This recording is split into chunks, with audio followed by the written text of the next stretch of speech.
Welcome to another edition of Teach the Geek interviews. My name is Neil Thompson. I am the founder of Teach the Geek. I work with technical professionals so they can present more effectively, especially in front of non-technical audiences. And you can learn more about that at teachthegeek.com. Again, that's teachthegeek.com. Today, my guest is Cartis Best, and he's the director of Impulse Leadership LLC, working with clients to develop strategies to lead, especially in uncertain times. I'm really curious to find out more about his journey, namely how his engineering background benefited him in what he does now, how his clients work with him, and how speaking figures into it all. So, welcome to Teach the Geek interviews, Cartis. Oh man, thank you so much. That was a glowing intro. I appreciate it. You make me feel good about myself. I'm just super excited to be here. Wonderful. So, from the bit of research I did on you, I saw that you studied electrical engineering. So, what was the motivation to do that? It was difficult. Like that, I picked the hardest thing when I was coming out of college. I said, "What's the hardest major?" Engineering, because I was a part of NASA sponsored programs to like learn more about engineering and aviation.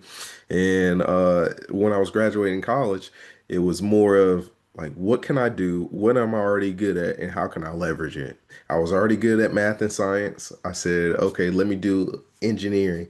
Then I looked at it, I said, what's the hardest engineering that I could pick? Because you couldn't see it. So I was like, people do mechanical engineering, they can kind of like see how to put things together and all these different things.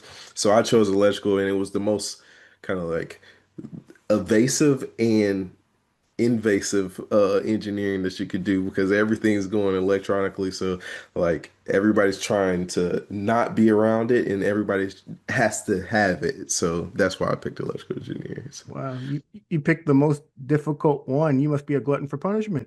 I am. I am. Like, I think that's a problem. Like, I wanted to, before I went to college, I was like, I want to be in the Marines. My mom said, no, you're going to go to college. If you want to be in the Marines in college, you could do that. But it's just, I'm always enticed by difficult problems. So that's why I always run to it. Like, when I graduated college, I had different co-ops and internships during college, but my first job out of college was, since I wasn't able to be in the Marines, I went to work for Lockheed Martin and start making ICBMs and all those different technologies or whatever. So it was just, I'm a glutton for punishment. All right, so you get a degree in electrical engineering. I'm really curious. I mean, you touched on it a bit there, but I'm curious to know what kind of work that you did once you were done with school. Yeah, so like when I was in college, I worked for Kia Motors. So I was a part of their new model team and everything. So I started learning how to manage and be around other people to go to a common goal more often in a professional setting. And then after I went from Kia, I went to another smaller defense contractor called Intuitive Research and Technology. And I was up in Huntsville in Research Park. So I was around all these like great engineers and all that stuff. And then after that, I went to a bigger defense contractor in Lockheed Martin. So like that's what I kind of did. That was my whole kind of like mythos of kind of what work should look like. And then I met a girl and I started working for Procter and Gamble making toilet tissue and paper towels. So it's total shift. Indeed, Yeah. defense to toilet paper. All right. Right, right, right. Some people say you made stuff that make people use the bathroom, and then now you're trying to clean it up. So, Well, that's an interesting way to look at it. That's for sure. right. The various shifts that you made in your engineering career, Curtis, were those planned or did they kind of just happen? Yeah, they kind of just happen through relationships and connections, right? So, like whenever I am in a place, I always want to meet as many people as I can and kind of like build those genuine relationships with folks because they're gonna move on and I'm trying to build teams. So, like when they move on, I want them to think of me as like, hey, I have this open spot. I think you'll be a great fit because we made a great team when we worked together. And that's kind of how I try to build every relationship is like how can I help this person and how can I learn something from our engagement? And that's what it's always been. And I always got these new opportunities because somebody said like, "Hey, I want you to join my team over here because I know you can fill this gap and you can build other people behind you." So that's kind of how I fell in all those positions. When you started, when you went into the working world, what's one thing that you didn't anticipate? I didn't anticipate the differences in company culture. That's one thing I didn't. I thought it was kind of like, and what I mean by that is the things that one company values is not the same thing that another company values, and how they're even if they are the same on their mission statement, um, they're different in the way that the people that work there do business. And I think that's very important of kind of like knowing how this system works rather than coming from another company and trying to think you got it figured out for this new company. So I think that was the biggest thing that I've learned to kind of adjust for, uh, that I didn't expect. Yeah. All right. Yeah. Yeah, I'm thinking about so many examples in my head and like you can kind of see my wheels turning because I have so many examples of how that kind of looks of kind of like how you go up the corporate ladder and what they value. Some companies are technical companies that only value the technical collaboration. Some companies are technical companies, but they're more of a marketing company, so they value output more than they value the technical input. So just different things like that. So, When it comes to cultures, what culture best suits you? oh, a collaborative culture. Um, One of those cultures that is not just one-on-ones and a hierarchy type of culture of kind of like, hey, we have this problem, but we only can talk to this person about one problem. So there's a lot of one-on-ones and all those things. That's not my type of culture. Let's get everybody in a room, let's solve all the problems together, and let's move forward. Like, let's get everybody's input, the right people's input. So it doesn't matter about your hierarchy, your status at a company. It matters, do you have the right tools to fix this problem? And that's the type of culture that I like to be in. And it's just more effective. It's faster with projects. It's easier for a younger person to learn how to grow into the leader that they should be in those type of collaborative environments. And you kind of find your mentors in those rooms of like, oh man, this person has been working for 20 plus years on this specific task. They're always going for this person to find the answers. So maybe I need to be around that person so I can be that person in the next 15 years to make it get quicker than his 20 years. So that collaborative environment. Nice. So you Yeah. worked at a number of various places. When it comes to moving up a corporate ladder, how important is that to you? And also, how would you go about doing it? Yeah. So as I get older, I realize it's not as important to make the money or the decisions. It's more important to have the life outside of work that I want to live. So like that's where I'm at. I'm not trying to get to a certain position or a certain kind of financial number, but just to the point that I could have the things that I want outside of work and to enjoy that time with my family and be able to travel the way that we want to and all those types of things is the biggest point because I heard a great example of life is like you're juggling all these balls, like you're trying to keep them all up in the air. And so often we drop the rubber ball and all the rest of them are glass. We're juggling life, we're juggling family, we're juggling all health, all these things, and the only rubber ball that can bounce back is your job. So this is not saying don't try hard at your job, don't try to go up the corporate ladder or anything like that. But there's a point of is everything else being able to stay juggling in your hands and your job still be a valuable part of that puzzle that has to keep everything moving. But if it does fall, like if I needed to risk one thing, it would be my job to give back to my family a little bit and to make my family stable and together, to make my health stable and together. Because if we don't, we one of those balls, let's say it's health, it falls on the ground, it cracks. You may be able to put it together again, but it's never the same after it breaks. So, Yeah, you're 100% correct. You know, I mentioned in the intro that you started a business, so I'm really curious. What was the motivation to start Impulse Leadership LLC? yeah, so the thing that inspired me is when I left a job 3 years later, people are still calling me about like, hey, how should I make this decision? Or how much vacation do I get when I get to this area? Or how should I manage up to my leader or something like that?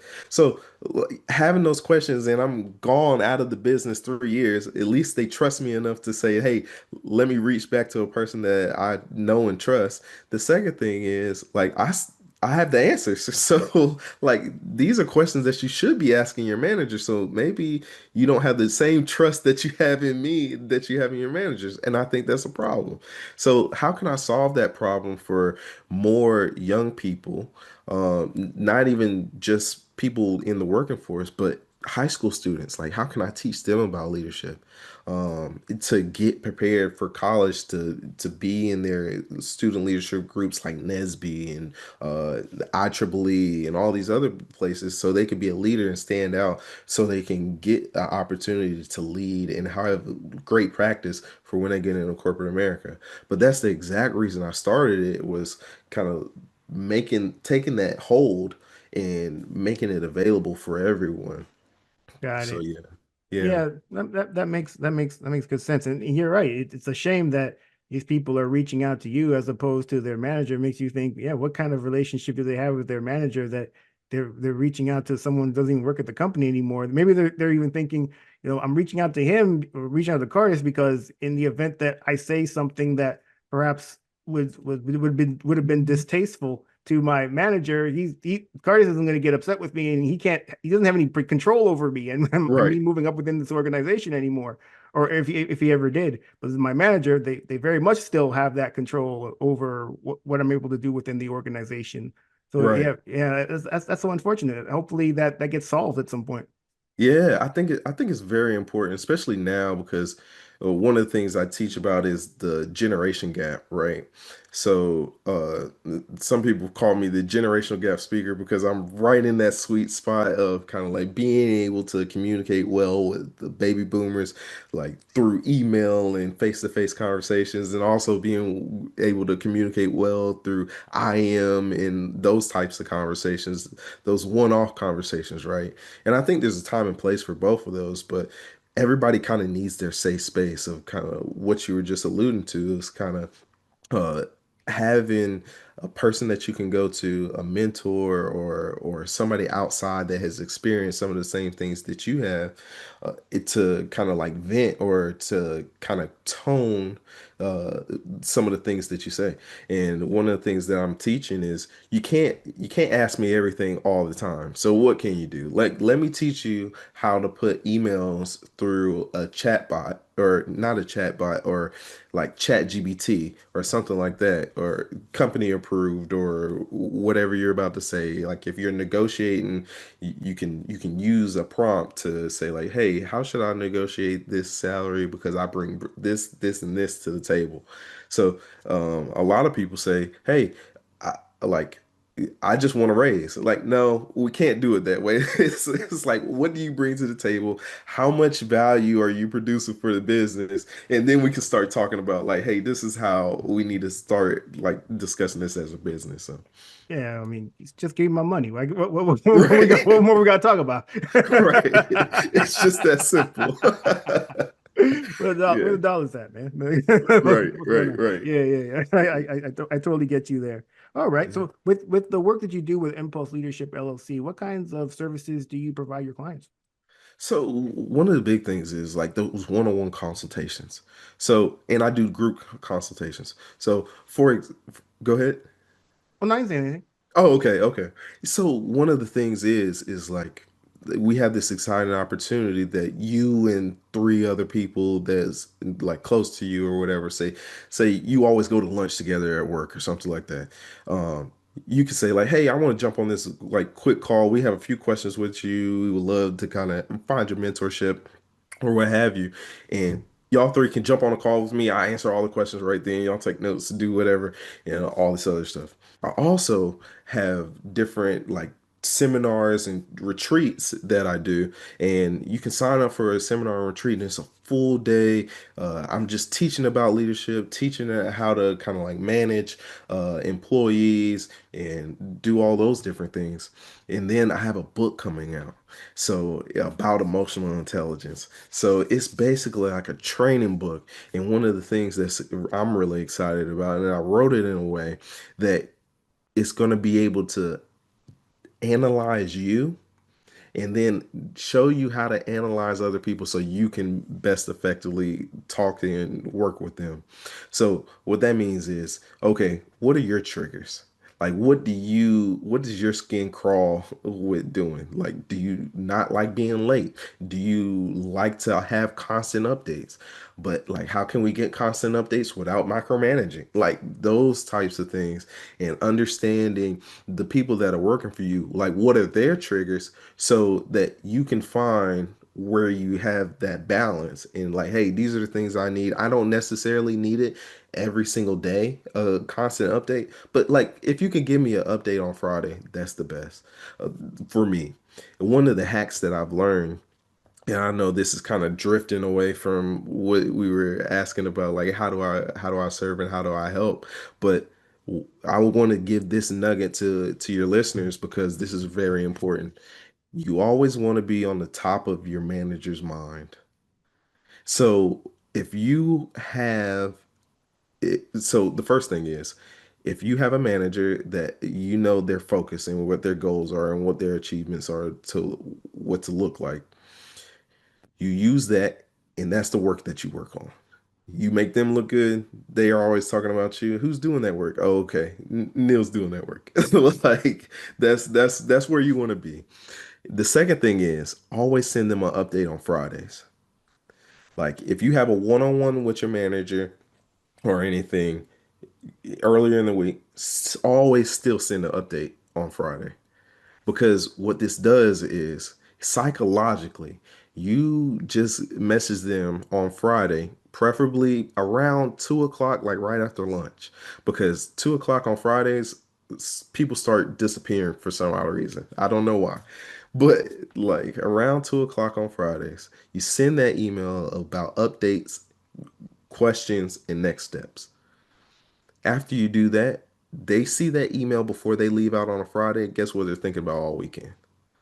They're thinking about your work, and your work is going to be highlighted every time they talk to their boss because they always have the information that they need. So like your work is always going to be highlighted, and then you keep on going. If they say they don't like it, okay, like let's change it to every other Friday. Try to change kind of your consistency or anything like that.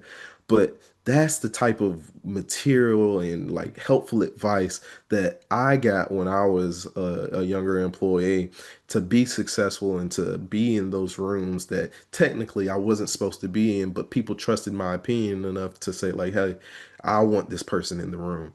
So yeah.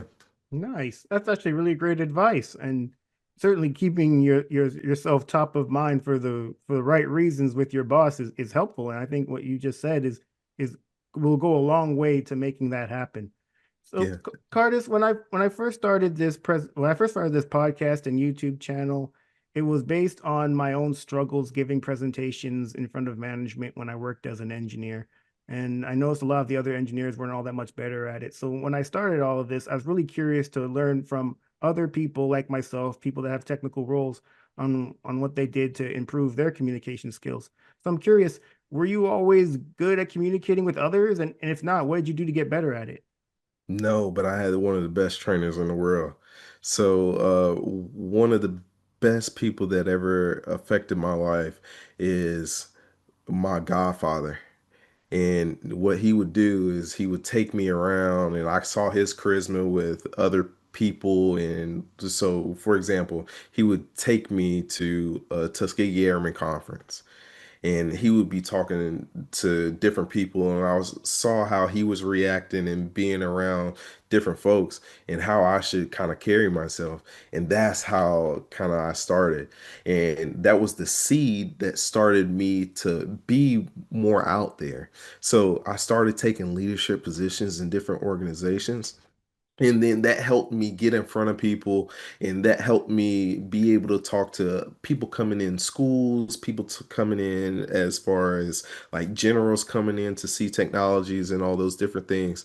Being in front of those people and just getting out there and jumping in and doing it and kind of seeing what worked and what didn't, it was the biggest thing that helped me. So I had somebody that I could model after.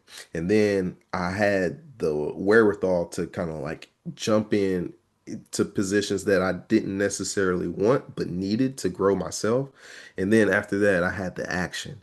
I had the action of like, hey, what can I do to keep this rolling wheel, I should say, of momentum to be able to keep my speaking skills up. Nice. I'm really glad that you were able to figure that out earlier than later. I know for myself, when I first started giving presentations, I it wasn't something that I was really keen on doing, and you could tell based on the outcomes of those presentations, they weren't all that great. But I Hmm. eventually I got the hint, and I saw the benefit of becoming better, especially at communicating with people outside of your field. Because I mean, if they don't understand you, especially if they're decision makers and you need them to make a decision on something you're doing, the answer may very well be no. But I mean, if you were better at communicating the importance of what you're doing to these people, the answer could have been yes, and you only have yourself to blame. Right. And I think that's very important. Like you said so much in so little words right then. Like it was so impressive because the thing people don't understand is the story is so important um than the solution. So like sometimes the story could be more moving than the solution, and you need to be able to execute the story in a way that it matters to everyone, so the solution will be super important. Yeah. there, there's so many great technologies and all those things out there that like people would increase their well-being and everything with it, but if it doesn't have a great story in front of it, like it will never see the light of day. And I think that's very important. Of like, this is not just something I'm struggling with. This is something that a lot of people are struggling with, and I'm trying to figure out like, how do I make the right story for every specific audience that I'm trying to have a product for. So, in a lot of those things is kind of, you can't. And what I'm saying is, you can't have a product for everyone. Like, you need to focus on who you need to have the product for. And if the product's for the finance department, tell the story that a finance person would say like, "Oh, these numbers look great." If the person is from a creative and say like, "Hey, this project will be super creative. It's a super challenging problem." That's the way that you get them on board. Uh, for a business leader, our profit margins will increase by 40%. Like, okay, now their eyes are lighting up. QA or quality assurance or anything like that, like say, hey, well, this will bring a reduction in quality incidents by 20% or something like that. And like, those are totally different. We could have been talking about the same project, but it gets funded now because everybody's pain point is solved. So, yeah. Yeah, 100%. Do you ever get nervous before giving presentations? And if so, how do you manage your nerves? Oh man. So, yes, I get nervous before presentations. Uh, it's not something that I care about, if I don't get nervous. And one of the things that I have to realize is I prepared for this. Usually nervousness comes when you don't prepare well enough to answer and to show up the way that you want to show up. The second thing is sometimes it's because you don't feel like you prepared enough for when you show up. So you don't know how people are going to see it because you're super critical and you know the problems that you keep messing up on every time. So it's a confidence thing, it's a preparation thing, and the last thing is you're in your own head. So like when I realize and I'm about to get on stage and like I'm just trying to psych myself up or something like that, and or I'm about to go up in a meeting and present XYZ to these other CEOs and other managers of saying like, hey, why should you take my training program? I had to realize like I prepare for this. I know this information. Like nobody knows it better than me. If I mess up, I'm going to keep going and I'll say like, "Hey, I'll take that as follow up if I don't know the answer to a question or something." And I keep on rolling. It comes when you have that self-confidence in yourself that like I did the best that I can. I prepared the way I needed to and I went through it the way I needed to and I have everything that I need. One of the other things is how do you react when things go wrong? And reacting when things go wrong and your PowerPoint doesn't work, and that kind of goes all the way back to that preparation piece. So, do you know your presentation well enough that if it goes out tomorrow, I still can run through and hit the major points? Sometimes, uh, people will say like, "Hey, I don't have much time. We condense your time slot or something like that," and it's we need you to just give a brief summary. So can you condense a 25 slide deck to like a 5 minutes just word presentation to keep people engaged and get the key things that they need? So like that preparation piece, I can't hammer it enough. That really takes a lot of my nervousness out of it. Wonderful. This has been a great conversation, Cartis. Thank you so much for being a guest. How can people get in touch with you? Yeah, so one of the things that they can do is go on cartisbest.com and you'll be able to soon get pre-orders for this book that's coming out. You can sign up for trainings. You can be aware of the retreats that we have going up and everything like that. But the easiest way is I'm going to share a link with you.